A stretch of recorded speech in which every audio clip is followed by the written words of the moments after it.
Sixth தமிழில் இயல் ஒன்றில் உரைநடை. உரைநடையோட தலைப்பு வந்து வளர்த்தமிழ். அதில் வந்து மூத்த தமிழ் மொழி வந்து என்றும் இளமையானது, எளிமையானது, இனிமையானது மற்றும் வளமையானது. இது வந்து காலத்திற்கு ஏற்ப தன்னை தகுதிப்படுத்திக் கொள்வது. இதோட விளக்கம் வந்து கீழே வரிசையாக பார்க்கலாம் நம்ம. சரியா? அப்போது மனித இன பரிணாம வளர்ச்சியின் சிறப்புகளில் ஒன்று மொழி. பரிணாம வளர்ச்சினா என்னென்னா, ஒரு சில உயிரிலேருந்து தோன்றி பல சில உயிர் வரைக்கும் எப்படி உயிர்கள் தோன்றிச்சோ அதே மாதிரி மொழியானது படிப்படியாக பல்வேறு கட்டங்களை வளர்ச்சி அடைஞ்சு ஒரு பரிணாம வளர்ச்சி அடைஞ்சு செம்மொழிங்கிற அளவுக்கு சிறப்புறது தான் வந்து இந்த பரிணாம வளர்ச்சி. அடுத்து மனிதரை வந்து பிற உயிரினங்களிலிருந்து வேறுபடுத்தி காட்டுவது. மற்ற உயிர்கள் எல்லாமே என்ன, ஒளி மட்டும்தான் எழுப்போம், சத்தம் மட்டும்தான் எழுப்போம். ஆனால் பேசுறது வந்து யார் வந்து மனிதர்களால் தான் மட்டும்தான் பேச முடியும். அடுத்து வேறுபடுத்தி காட்டுவது எது, மேம்படுத்தி காட்டுவது எது, அதுவும் மொழி தான். சரியா? மொழி வந்து சிந்திக்க உதவுவது, சிந்திக்கிறதை வெளிப்படுத்த உதவுவது எது, மொழி. பிறர் கருத்தை நாம் அறிய உதவுவது எது, அதுவும் மொழி தான். வெவ்வேறு மொழிகளாக இருக்கட்டும், மொழி கருவியாக இருந்து பிறரோட கருத்தை அறிய உதவுவது வந்து மொழி தான். உலகத்தில் மொத்தம் எத்தனை மொழிகள் இருக்கான்? உலகத்தில் வந்து 6000த்துக்கும் மேற்பட்ட மொழிகள் இருக்கு. இதில் வந்து சில மொழிகள் மட்டுமே பேச்சு வடிவம், எழுத்து வடிவம் ஆகிய ரெண்டுமே இருக்குது. சில மொழிகள் வெறும் பேச்சு வடிவத்தில் மட்டும் இருக்குது. சரியா? ஆனால் இது ரெண்டுமே இருந்தால் தான் ஒரு மொழி செம்மொழிக்கான தகுதியை பெறும். உலக மொழிகள் பலவற்றுள் இலக்கண இலக்கிய வளம் பெற்று திகழும் மொழிகள் மிகச் சிலவே. அதாவது மொழிகளில் பார்த்தீங்கன்னா இலக்கண வளமும் சரி, இலக்கிய வளம் ரெண்டுமே பெற்று திகழ்கிற மொழிகள் வந்து ரொம்ப கம்மி தான். அதில் செம்மை மிக்க மொழி என ஏற்றுக்கொள்ளப்பட்டவை. அதுவும் கொஞ்சம் சில மொழிகளை மட்டும்தான் அவங்க செம்மொழிகள் அப்படின்னு ஏற்றுக்குவாங்க. செம்மொழிகள் அப்படின்னு ஏற்றுக்கிறதுக்கு பல்வேறு கட்டமான விளக்கம் தேவைப்படும். அப்போது தமிழ் வந்து எத்தகைய மொழி? தமிழ் வந்து ஒரு செம்மொழி. சரியா? தமிழ் செம்மொழி. அடுத்து தமிழ் இலக்கியங்கள் வந்து இலக்கியங்கள் எப்பவுமே வந்து இனிமையானவை. அந்த இனிமை என்னென்ன இனிமைனா, ஓசை இனிமை, சொல் இனிமை, பொருள் இனிமை. இந்த மாதிரி எல்லா வகையிலையும் அது இனிமையாக இருக்கும். இதை வந்து இப்போ பாரதியார் என்ன பண்ணுறாருன்னா, அவருக்கு வந்து ஒரு சில மொழி 4-5 மொழிகள் தெரியும் கூடுதலாக. அப்போது அவர் வந்து என்ன சொல்றாரு, யாம் அறிந்த மொழிகளிலே தமிழ் மொழி போல் இனிதாவது எங்கும் காணும். அவருக்கு தெரிஞ்ச ஒரு 4-5 லாங்குவேஜாக இருக்கட்டும், அது அத்தனையிலுமே சேர்த்து எது இனிமையான மொழியாக இருக்குன்னா தமிழ் மொழி மட்டும்தான் இனிமையாக இருக்குது அப்படிங்கிறது. இது உண்மையில் வரும். யாம் அறிந்த மொழிகளிலே என்ற கூற்று யாருடையது அப்படின்னா, அது பாரதியாரோட பாட்டிலேருந்து வர்றது. அடுத்து மூத்த மொழி. பாரதியார் இன்னொன்று என்ன சொல்கிறாருன்னா, தமிழ் வந்து மூத்த மொழி அப்படிங்கிறத சொல்கிறாரு. என்று பிறந்தவள் என்று உணராத இயல்பை உடையவள் எங்கள் தாய். ஓகேவா? அதாவது இது வந்து காலத்தை அறுதிட்டு கூற முடியாது. இது இப்போ தான் ஏதாச்சும் தமிழ் மொழி தோன்றுச்சு அப்படிங்கிறத யாராலையும் அறுதிட்டு கூற முடியாது. ஆனால் காலங்காலமாக தொன்று வளர்ந்து நிற்கிது செம்மொழியா அப்படின்னு பாரதியார் சொல்கிறாரு. அடுத்து ஒரு இலக்கியம் சாலைகள் தோன்றினதுக்கப்புறம் தான் சாலை விதிகள் தோன்றியிருக்கும். அது மாதிரி இலக்கியம் தோன்றதுக்கு அப்புறம் தான் இலக்கண விதிகள் தோன்றியிருக்கும். அப்படி ஒரு இலக்கண நூல் என்ன நூல் அப்படின்னா தொல்காப்பியம். தொல்காப்பியம் தான் மிக பழமையான இலக்கண நூல். தமிழில் மிக பழமையான இலக்கண நூல் எதுனா தொல்காப்பியம். அப்படின்னா அதுக்கு முன்னாடி சில இலக்கிய நூல்கள் இருந்திருக்க வேண்டும். அதுக்கப்புறம் தான் இந்த இலக்கண நூல் உருவாயிருக்கும். அப்போது எவ்வளோ தொன்மை இருக்குது அந்த தமிழ் மொழிக்கு அப்படின்னா இது மூலமாக தெரிஞ்சுக்கலாம். அடுத்து எளிய மொழி. ஒரு மொழி எளிய மொழி அப்படின்னா வந்து ஈஸியாக வந்து நம்மளால் பேச முடியணும், படிக்க முடியணும், எழுத முடியணும். தமிழ் வந்து அத்தகைய எளிமையான மொழி. சரியா? இதில் தமிழ் எழுத்துக்கள் வந்து எப்போவுமே என்ன ஆகும்னா பழஞ்சொலி எழுத்துக்களாக தான் அமையும். அதாவது கிளாக் வைஸ், கடிகார சுற்றுப்பக்கமாக. அதாவது ஆ, ஏ இது எல்லாத்தையும் எழுதி பார்த்தோம்னா வலது பக்கமாக தான் எழுதுகிற மாதிரி இருக்கும். அடுத்து இடஞ்சொலி எழுத்துக்கள் சில மட்டும்தான் இருக்கும். சரியா? இப்போது இது வந்து ஒன்றாவில் வர்றது 3 வார்த்தை. தமிழ், தமிழ்நாடு, தமிழன். இது 3ம் அப்போது தமிழ்ங்கிற வார்த்தை தொல்காப்பியத்தில் இருக்குது. அதுக்கு சான்று வந்து தமிழன் கிளவியும் அதனோரற்றே அப்படின்னு தொல்காப்பியத்தில் இந்த வரி வருது. இந்த இடத்துல தமிழ் அப்படிங்கிற வார்த்தை முதல்ல யூஸ் பண்ணுறாங்க. அடுத்து தமிழ்நாடு. சிலப்பதிகாரத்தில் வஞ்சிக்காண்டத்தில் தமிழ்நாடு அப்படிங்கிற வார்த்தை முதல்ல யூஸ் பண்ணுறாங்க. இது இமிழ்கடல் வேலியை தமிழ்நாடு ஆக்கிய இதுதான் வந்து சான்று.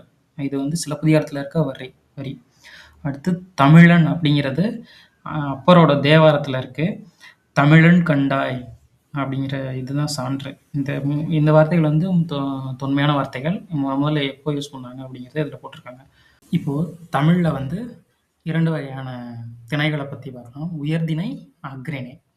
உயர்திணையின் எதிர்ச்சொல் வந்து தாழ்த்திணை. அதாவது உயர்வு, தாழ்வு இப்படி தானே வரணும். ஆனால் வந்து அதாவது தாழ்த்திணை அப்படின்னு அதோட இதை குறைச்சி சொல்லாமல் அல் கூட்டல் திணை. உயர்வு அல்லாத திணை. அல்னா இல்லாத, அல்லாத அப்படிங்கிற பொருள்ல வரும். அல் கூட்டல் திணை அஃறிணை. சரியா? அதாவது உயர்திணைக்கு எதிர்ச்சொல் வந்து அஃறிணை. ஓகேவா? அப்புறம் வந்து பாகற்காய் கசப்பு சுவை உடையது. அத வந்து கசப்பு காய். அத வந்து கசப்பு காய்ன்னு நேரடியா சொல்லி அதோட இத இது பண்ணாம, அத இனிப்பு அல்லாத காய். பாகு கூட்டல் அல் கூட்டல் காய். பாகுனா இனிப்புன்னு பொருளு. அல் இனிப்பு அல்லாத ஒரு காய். அப்படின்னு இது மாரி பெயரிடுவதில கூட ஒரு சீர்மை மிக்கது தான் வந்து தமிழ் மொழி அப்படின்னு சொல்றாங்க.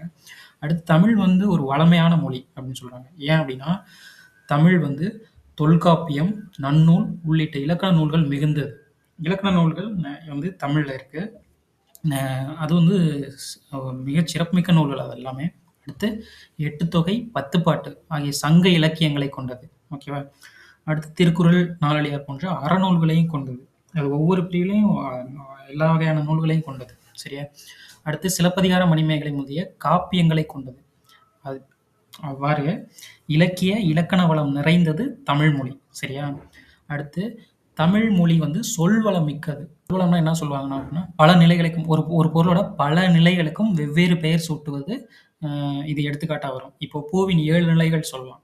அதாவது பூவின் 7 நிலைகள் வந்து அதாவது பூக்கிறதிலிருந்து உதிர்வது வரை தனித்தனி தமிழ் பெயர்கள் தமிழ்ல உண்டு. அது என்னென்ன அப்படின்னா அரும்பு, மொட்டு, முகை, மலர், அலர், வி, செம்மல். இதுதான் வந்து பூவோட 7 நிலைகள்.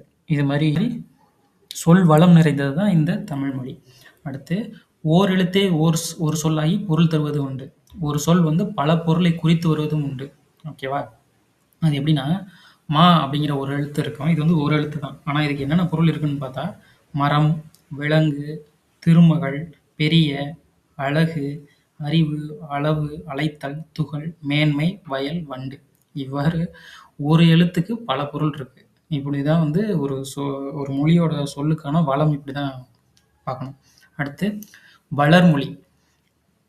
தமிழுக்கு வந்து முத்தமிழ் அப்படின்னு சிறப்பு. அது என்னன்னா, இயல் தமிழ், இசைத்தமிழ், நாடகத்தமிழ். இதுதான் தமிழ் வந்து முத்தமிழ் அப்படின்னு சொல்லுவாங்க. ஓகேவா? இதுல வந்து இயல் தமிழ் என்ன பண்ணும்? இயல் தமிழ் வந்து எண்ணத்தை வெளிப்படுத்தும். இசைத்தமிழ் உள்ளத்தை மகிழ்விக்கும். நாடகத்தமிழ் உணர்வில் கலந்து வாழ்வின் நிறைகுறைகளை சுட்டிக்காட்டும். சரியா? இயல் தமிழ் அப்படின்னா அந்த உரைநடை அந்த மாதிரி எடுத்துக்கலாம். இசைத்தமிழ் அப்படின்னா பாடல்கள் வழியா. சரியா? இசைத்தமிழ்னா இலக்கியங்கள்ல வர பாடல்கள் வழியான்னு வச்சுக்கலாம். அடுத்து நாடகத்தமிழ். நாடகத்தமிழ் வந்து உணர்வில் கலந்து வாழ்வின் நிறைகுறைகளை சுட்டிக்காட்டும். இதுதான் நாடகத்தமிழ். நாடகத்தமிழ். அடுத்து வந்து அப்ப இருந்த நாடகங்கள்லாம் அப்படி இருந்துச்சு. இப்ப அப்படி இல்ல. தமிழில் காலந்தோறும் பல வகையான இலக்கிய வடிவங்கள் புதிதாக உருவாகின்றன.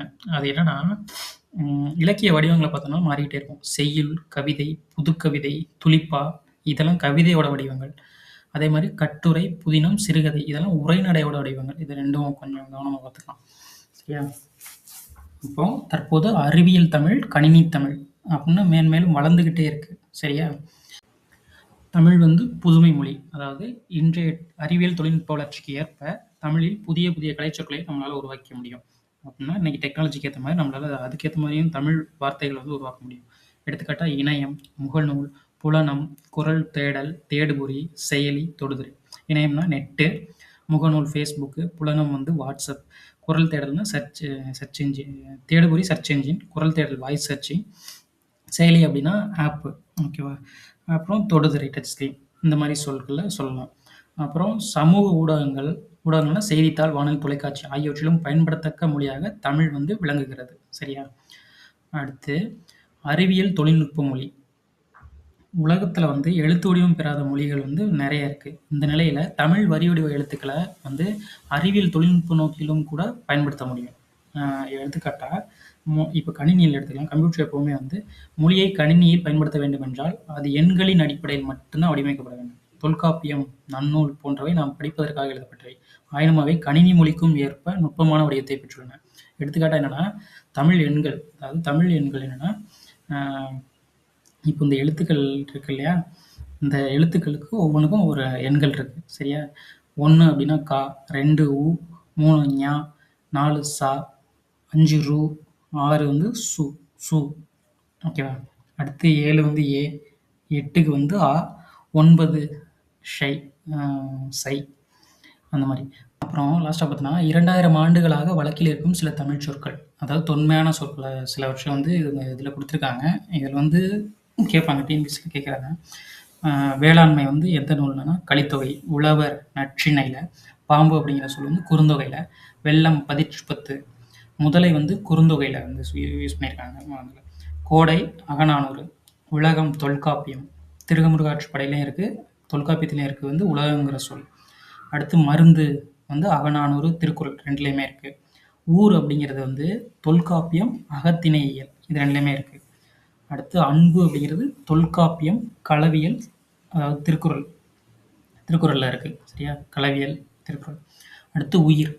உயிர்ங்கிற வார்த்தை வந்து தொல்காப்பியம், திருக்குறள் 2லயுமே இருக்கும். மகிழ்ச்சி அப்படிங்கிறதும் தொல்காப்பியம், திருக்குறள்ல இருக்கும். மீன் வந்து குறுந்தொகை. அதாவது இந்த மாரி விலங்குகள் இந்த மாரி இது வரும்போது குறுந்தொகையில தான் நெறைய அது மாரி சொல்லுவாங்க. அடுத்து புகழ் வந்து தொல்காப்பியம் அந்த தொல்காப்பியத்தில இருக்கு.